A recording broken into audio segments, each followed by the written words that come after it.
Tina, and she's going to talk about our community support groups and 2022.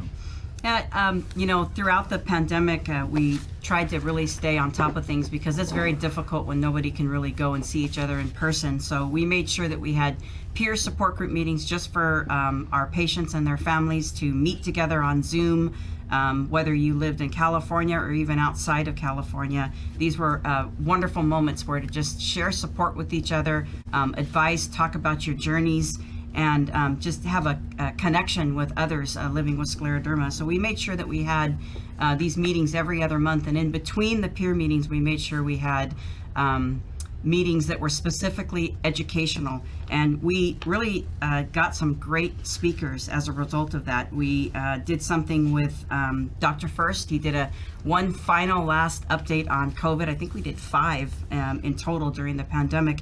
And it was something that was very valuable for a lot of people with the questions as we learned more about the COVID and the vaccinations. We had a talk with Needy Meds about helping with healthcare expenses for the scleroderma communities. And we had 2 talks by Dr. Clements, one on Raynaud's and one about renal crisis in scleroderma. And we ended the year with our November Patient Education Day with Cedars-Sinai and had the experts talk about very important information, understanding clinical research, updates in the treatment in scleroderma, updates, understanding what's going on at this Center of Excellence in terms of caring for people living with scleroderma, and a really great talk by a GI specialist about bacteria overgrowth in scleroderma patients. So we got wonderful feedback from everybody saying how much they really appreciated the opportunity to come to these events and everybody come together, ask questions. We recorded them, we shared them with our communities, and it really felt great to hear what everybody had to say about what we were able to continue to provide throughout the pandemic. And with that, we expanded our reach into underserved communities, and we're really excited about some of our reach into Northern California with 4 support groups. And we even had a great time getting to know the Bay Area people. So shout out to Mary Lou and Pat, because I love working with you guys and what you've been doing on your own out there in the Bay Area, and that we all come together no matter where we're from. We're here to support the patients and their families to the best of our ability, and having different areas come together to do that has been an absolute honor to witness. So we're just really happy about that. And now we've expanded into 19 support groups throughout California and beyond, which we'll talk about later. But those are the things that I wanted to share. Thank you, Tina. And I think we're gonna now hear a little message from a couple of our new support group leaders from California. Yeah. There you go. I was first diagnosed with scleroderma when I was 19 years old. I never joined a support group ever because I was terrified, very scared, and just afraid that I'll be sad just learning more about it even. So fast forward 20 years later, and I had to work out the fear through different avenues in my life, more spiritually. I became stronger, and I thought that I would be able to give back and start a support group in Palo Alto. So I started a support group about 10 years ago now, a little over 10 years.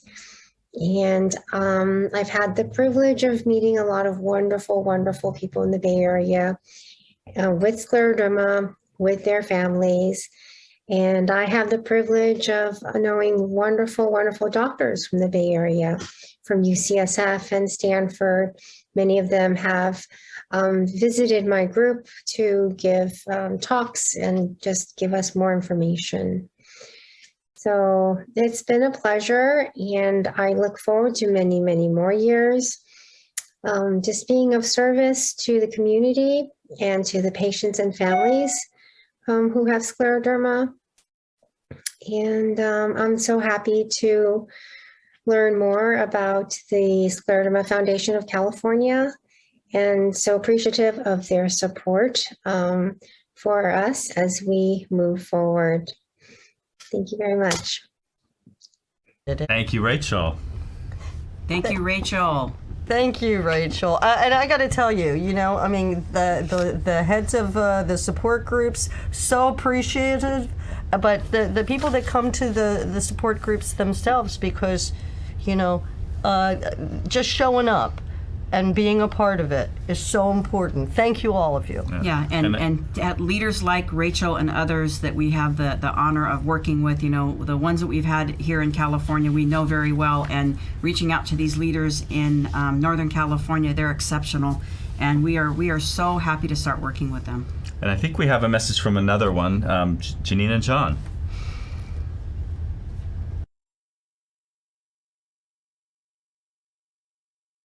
Hi, from the Santa Rosa Scleroderma Support Group, Janine Robinson and John Robinson.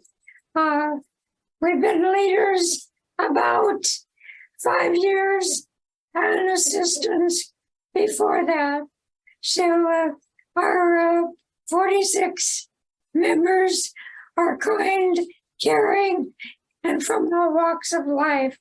We have some of the same issues and some do not, but have symptoms. We welcome and understand those who come here are more comfortable in listening or contributing. And I personally have had scleroderma for about 50 years.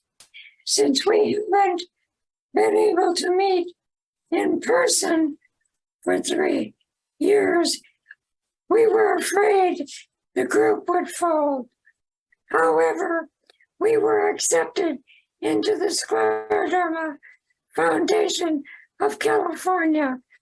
Tina Berger and Andrew Emmett Patient Services have included our group in their patient education days, services, webinar presentations, and workshops from the Scleroderma Foundation of California.